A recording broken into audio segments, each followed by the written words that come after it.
Hello, Dr. Mike here.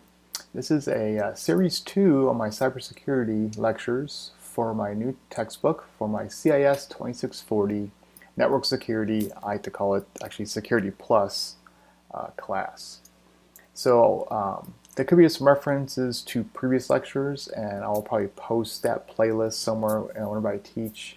I need to keep an eye out for that, but this is based on the CompTIA Security Plus Certification Study Guide Network Security Essentials, first edition. So we're going to look at that textbook, and we're looking at the shell which matches this now, and it is Topic 1, General Security Concepts and Trends. So let's take a look. So basically, there are basically desired goals, and these goals for cybersecurity can change from institution to business to even personal. But basically, there are three main areas we want to look at, and that's confidentiality, integrity, and availability. And these are still the three main pillars, they call them, of information security.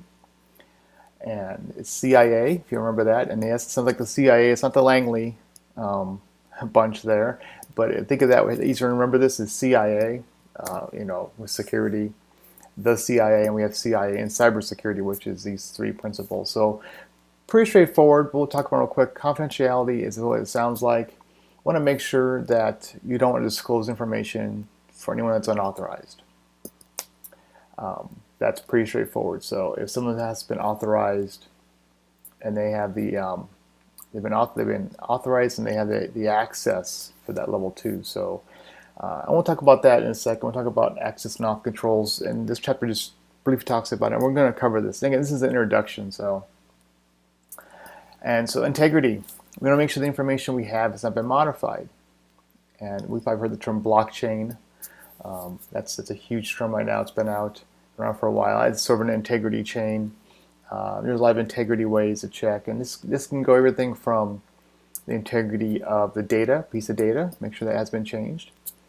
It could be a social security number, it could be a phone number, it could be the integrity of the database, it could be the integrity of the server, it could be the integrity of the network. So it's a pretty broad topic, but it can have poke in a lot of areas.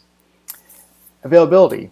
So we want to make sure the information is accessible when it needs to be. This is probably the biggest one you can think of this for would be if you sell stuff online. And we know this as our denial of service attacks or DDoS attack, or now even know ransomware attack. So if I hit you with some sort of attack, ransomware for example, it locks down your system and you cannot, let's say, pipe fuel.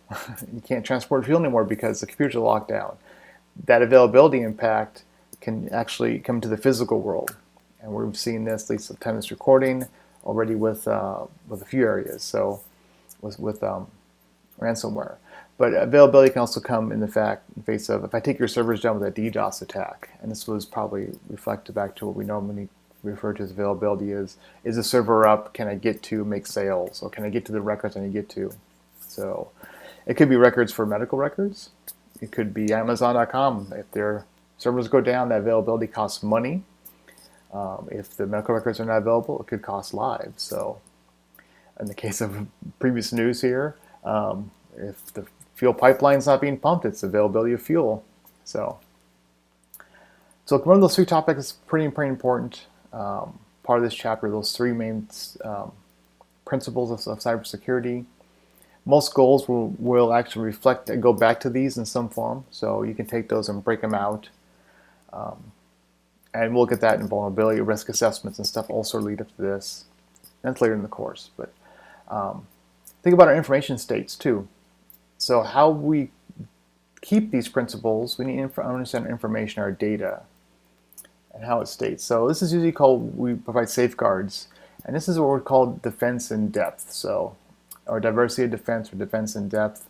Layered security or defense in depth is what I'm referring to. You can definitely different systems of security, obscuring information. This is obfuscation is not really the best way of defense. It is a part of a larger defense, Let's focus on layer security though. So first off, I have a graphic here that shows some layer security.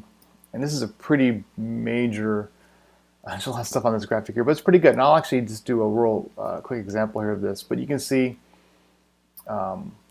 you break out your layers. Perimeter security, perimeter being the endpoints, our DMZ, demilitarized zones. We have areas outside our network, and I'll actually give you an example of that, where we want stuff to have access remotely and also internally, so an email or web server. Of course, we have inter-network security, endpoint security. This would be your antivirus. Application security, big ones like web app firewall, the WAF. And actually data security is the data integrity. Do we have the actual access management for it? We have integrity monitoring. Do we encrypt it? And of course, this all points to some mission critical asset. So a pretty good graphic there. Leave it for a second, take a look at it. Monitoring and prevention. There's a lot of things we're going to talk about in this course, and we're going to cover with DevSecOps, things like that. Policy management, which can include penetration testing, governance, and we'll talk about some I'll introduce some governance things you can use. Even right now, you could use as a reference. But of course, we have NOC monitoring is a huge thing. We'll talk about that. Operations, forensics. I know you think forensics is more of a criminal justice thing, and it mostly is. But forensics concepts do come into play in cybersecurity for what you would think as a government or business. If something does happen, we want to make sure we can follow some good solid forensics procedures to help us figure out what happened. If we have to go to law enforcement, we have the way to give them the evidence, and so on. So we're going to touch upon a lot of this stuff throughout this course. But let's give you a quick example of a sort of this defense in depth or layered security. So I'm going to give you a quick example here.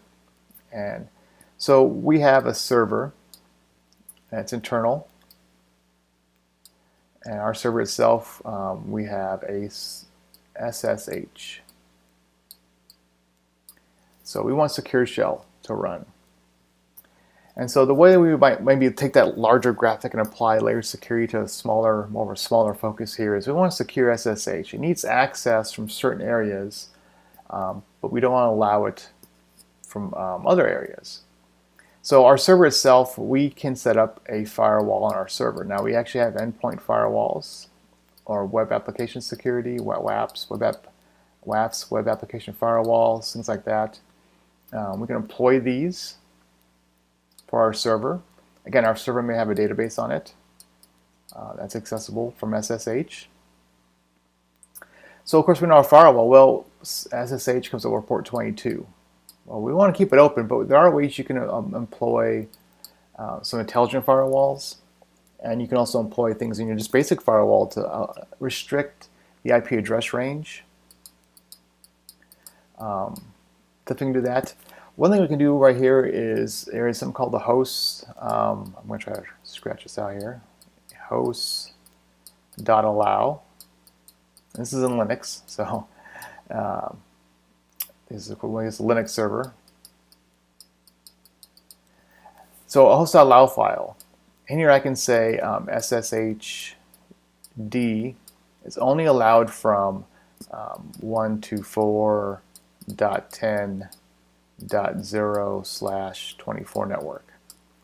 So I can actually put a network around that. And this sort of encapsulates, it says only this chunk of our internal network can log in. Now, of course, we want to add some security. One, of course, being it's a Linux server, so we have SSH daemon. We don't allow no root access. No root. Root is, of course, if you take any security courses, root is admin. Not uncommon at all to shut off root access remotely. So you have to come in with a regular user ID and password. And of course we can have, that's supposed to be a P, password policies. So we can have a strong password policy. And 16 characters, whatever, X characters, numbers, special characters, so on, expiration on those, and so on. So this user has to come in with a regular user ID with a strong password. Then they have to basically either use something called sudo, or they'll have permissions to switch user to root. So again, we have layer security here, sudo and switch user. So this is within our Linux system. We're going to employ that.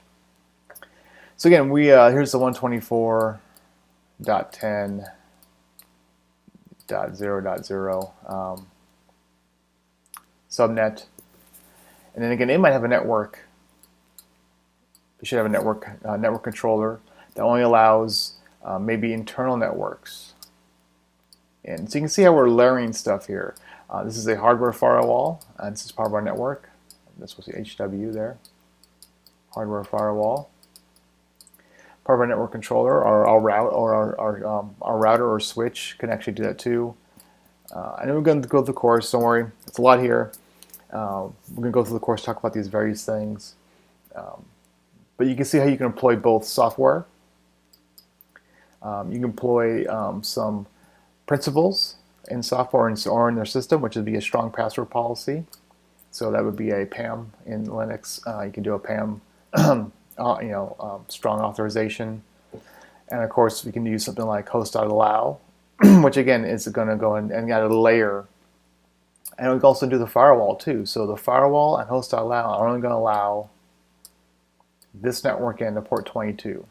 Everyone else is shut out. Port 22 is still open though.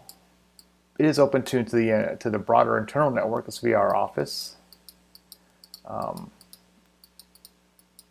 Maybe this is our DevOps section.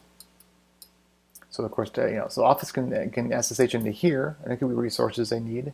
And then of course DevOps can SSH out, and they can also SSH into here. So, and of course we have we call our DMZ, and of course here we have another firewall layer. Here we have our email servers, web servers, which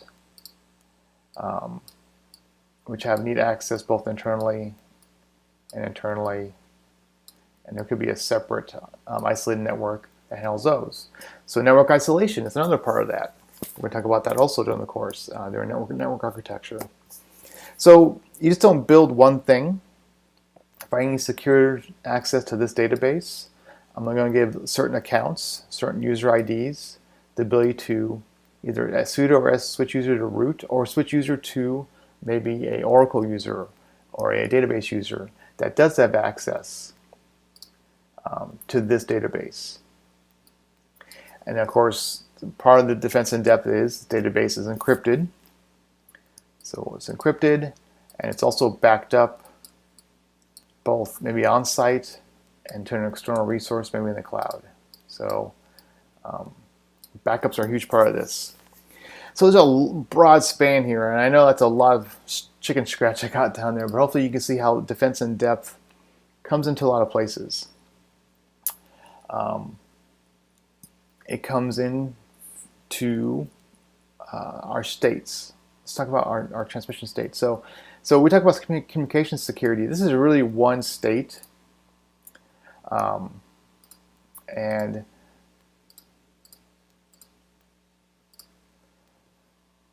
we want to think about three things. And this is probably not in the chapter, but it so reflects it. Just basic security itself, you want to think about our data. That is really what it is we're trying to protect. Yes, you want to protect hardware. We're going to talk about physical protections, and I can go everything from door locks to universal protection services, UPSs, with battery backups, duplicate, failover networks, things like that. Definitely that is part of defense in depth or layered security. But really, let's talk about data. We want to protect our data. There's a lot of times it all comes down to that. It could be your customer data. It could be your sales data. It could be what you sell. It could be your production database. It could be data, you name it. Think about it. And a lot of times, this is why ransomware is very, very effective, because it locks the ability to get to that data with hands to fix availability. And also can also pose a problem if the access from the attacker has given them actual access, then they can breach and do an integrity. I mean, I'm sorry, the confidentiality. I had to go back and look at it. So they can actually release the data out, as part of that ransom. So you can see why ransomware is very effective. But let's go back to here, our states. So either our data is at rest. How are we going to protect it at rest? And we'll talk about that during the course. During processing, this could be on a web server or database server. It comes out of rest into processing, goes back in. How's it protected in processing? You may encrypt the data, but if you run it in a non-encrypted fashion, it can be bad. And also we have data in transit, so transmission. So if the data goes out, as part of this processing, goes out the door, is it protected? Hopefully with encryption. And of course, we want to use protected services. And I know you'll probably do a lab here where you'll see that if we use something like FTP, transfer data, that is not secure. So you can that data becomes clear text. And this data could be as simple as a username, password. So you want to use something like secure FTP or SFTP as part of our layered security, or VSFTP. There are several options here, or whatever FTP client. And we see this now, even as end users. So you're brand new security. Even now, hopefully you've already heard the term, if you log into your bank or you log into any kind of resource that's probably, should be protected, look for, for example, HTTPS, right?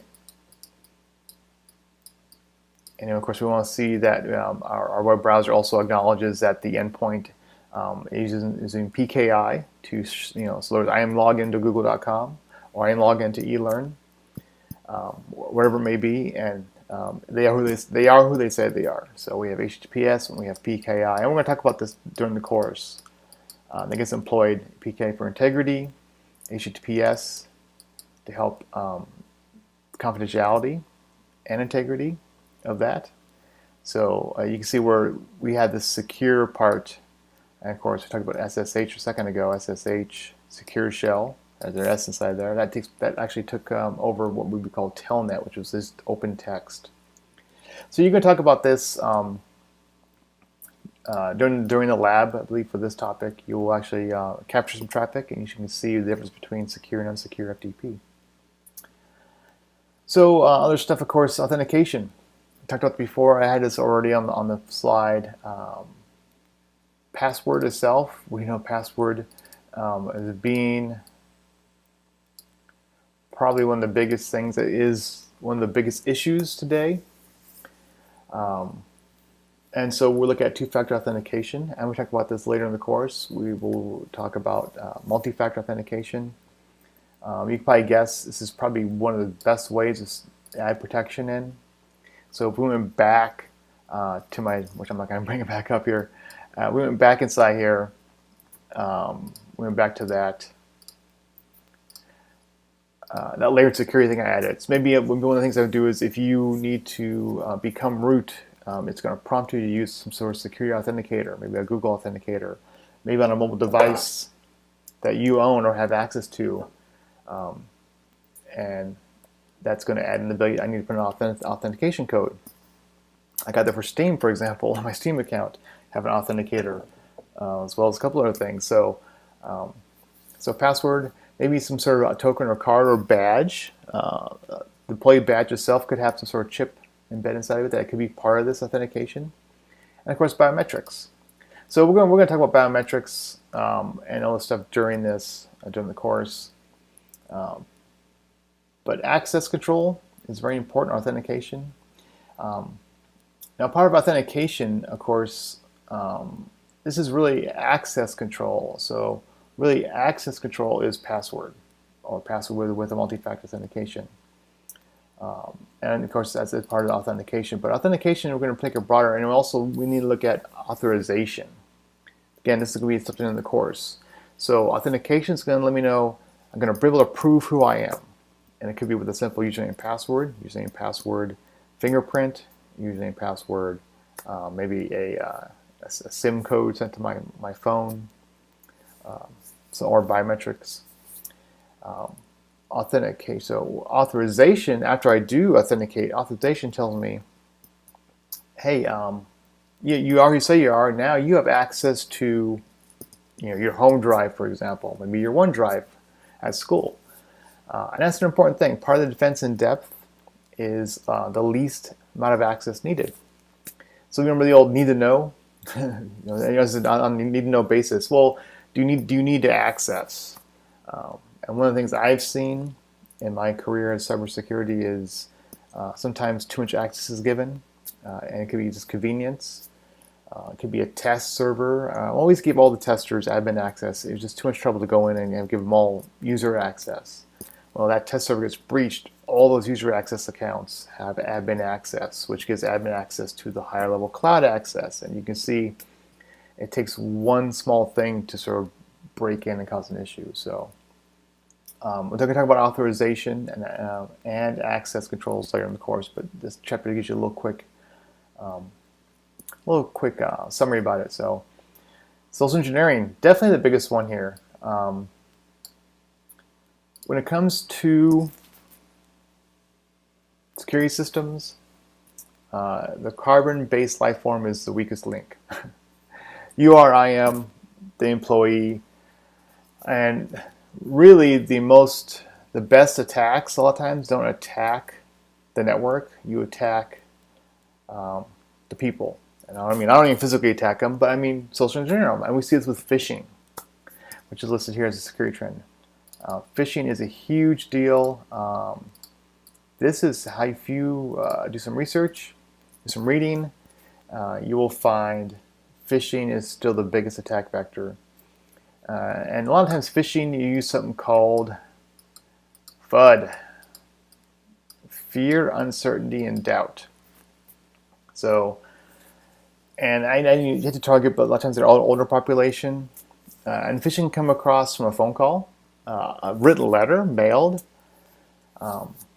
saying go to this website, or your account will be locked. Your access has been locked. I've gotten voicemails saying it was from my bank, saying my account was locked. And of course, best thing to do is I don't reply to anything. I go straight to the bank. I either call them or go straight to my bank site. And of course, everything's fine. I call them, say I got a voicemail saying, my account was locked due to unauthorized activity. That's a fear, right? Fear, uncertainty, and doubt. You want to instill that in a social engineering attack. As a defender, you want to look for that. I call the WTF factor. So example is I was working on a red team a few years ago, and we were looking at possibilities of using some phishing. And I think we looked at some options, and some options, of course, you can go, well, can we come in with maybe a sales approach? And that's definitely one thing. The WTF could be like, oh, what's that? That looks pretty cool. And then maybe they click on a website, and it hooks their browser. Some ideas we floated around was coming with a copyright violation. You want to get that human response that overrides, like, what do you mean copyright violation? I'm open. Click on it. That removes that 1 second of due diligence. Going, should I click on that link? To like, what do you mean? So, FUD, WTF factors, there's a lot of ways. Social engineering comes across. Phishing is one of them.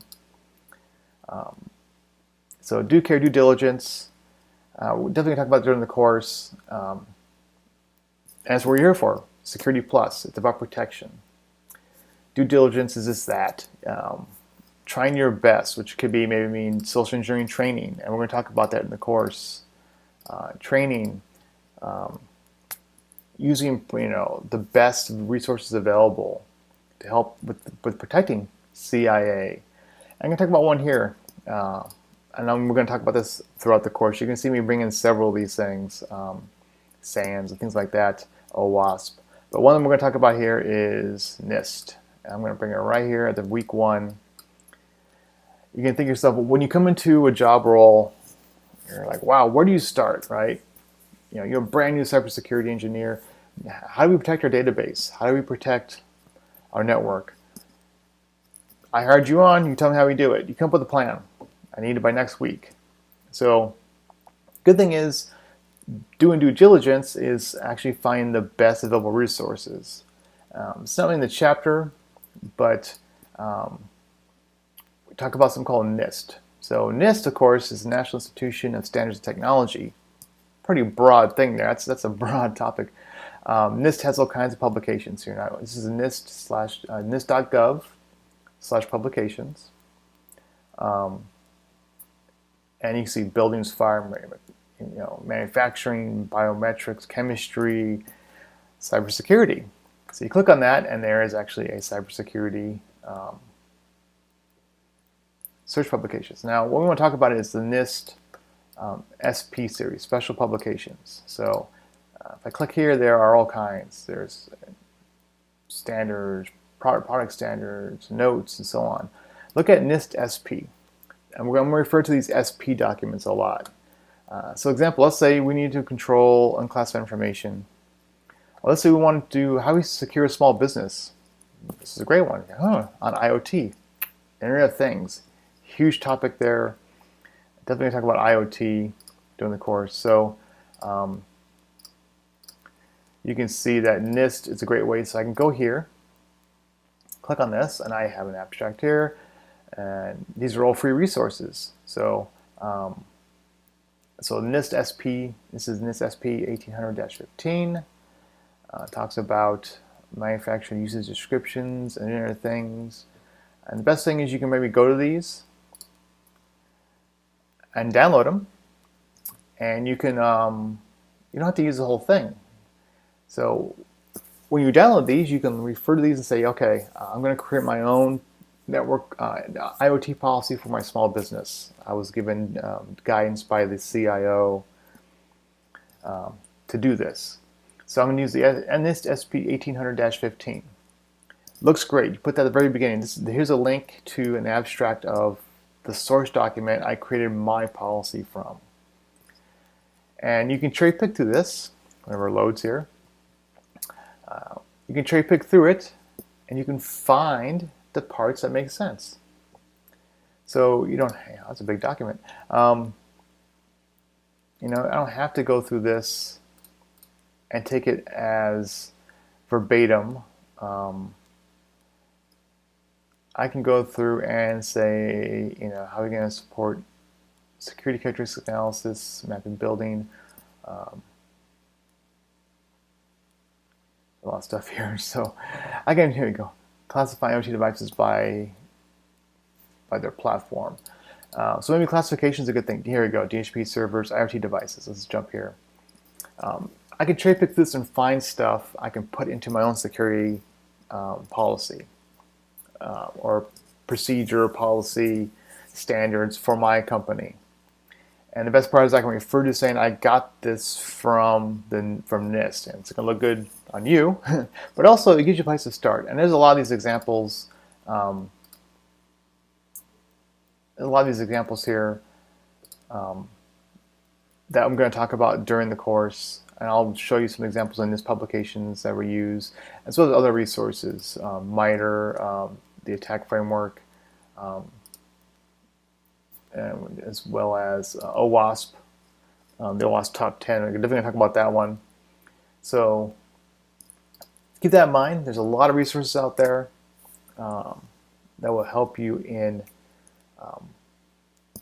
getting to CIA, helping you in all ends protect the confidentiality, integrity, and availability of the systems that you were given care to watch over. So that covers sort of a little bit more extra there, but that covers topic 1 and chapter 1 of the textbook. And as usual, I always refer to the course shell and the syllabus and any other instructions that may have changed this, but this should be a nice quick overview. And thank you for watching.